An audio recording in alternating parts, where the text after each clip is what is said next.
Hey guys, what's up? This is Chess Enthusiast, and I've got you another game from my personal collection. In this game, I'm playing with the white pieces, and yeah, this game is a bit weird. Now, why is it weird? Because sometimes you play the moves which do not look they are right, but they are actually the right moves. Anyway, let's move on with the game. The game started with e4. I did.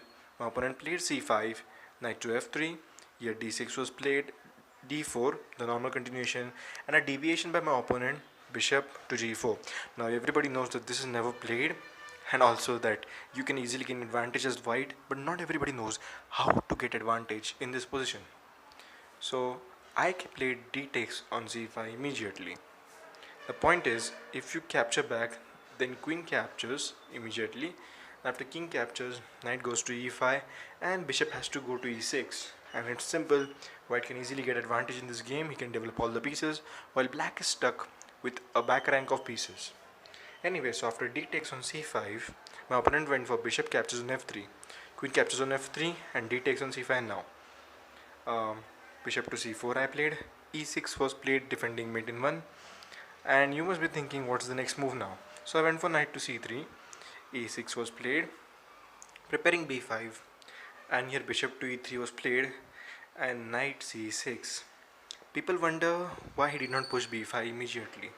Well, if you push b5 immediately, then first thing you should notice is that rook to d1 is coming, attacking the queen, and if you defend it with let's say, if you move the queen to c7, then there's this amazing knight captures on b5 move. After pawn captures on b5, bishop captures check, and king has to move to e7. e5 to be played, and you can see after rook takes on e2 or something, because the queen was attacking the rook, b4 to be played. And this b4 is a wonderful move, no matter what move you play next. Even if you play c captures on b4, which is the best move actually, bishop c5 check, this is a sacrifice. Immediately if you capture with the queen, which is the only move really left, then queen b7 check and you're dead, because now there's no way to get out of this position. You simply mate. Even the best moves, queen c7, queen captures, knight d7, queen captures mate. And this is pretty awesome, pretty awesome. So that's why b5 does not work, and not many people would notice that easily. That's why the weird knight c6 move is the best. Rook to d1 attacking the queen, like the previous idea, queen c7, and castling knight e5, queen e2, and knight to f6 was played. Now this is a weird move, but it's also the wrong move. The correct move here, I think it's good to let you find it on your own. Anyway, moving forward, bishop f4, now pinning that knight, and he played bishop to d6. And here comes the magical move. I think you've reached the perfect position in the thumbnail, and the move is bishop b5 check.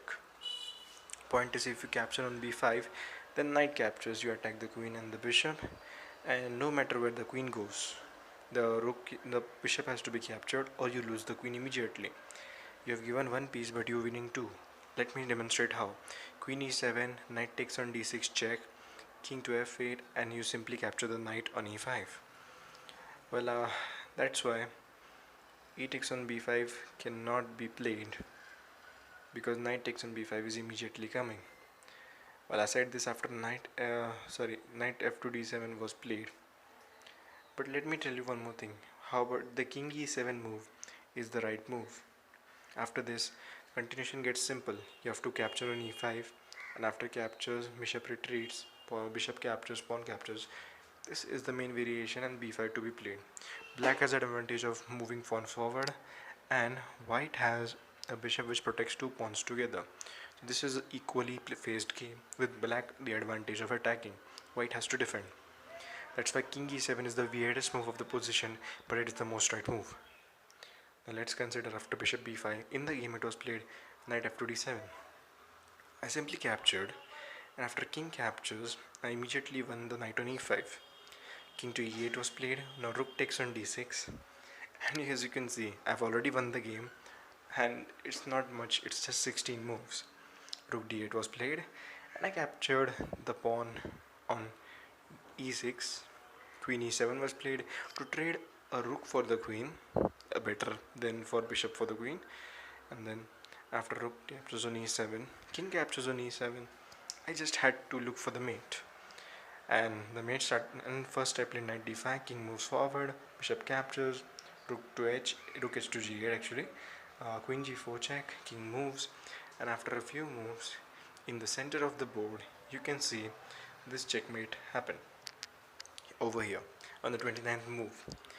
So although a few weird moves were played in this game, I hope you enjoyed this game. But sometimes the most weird moves are the best moves. Please remember when you play chess. And that's all for today. Hoping to see you guys in the next video.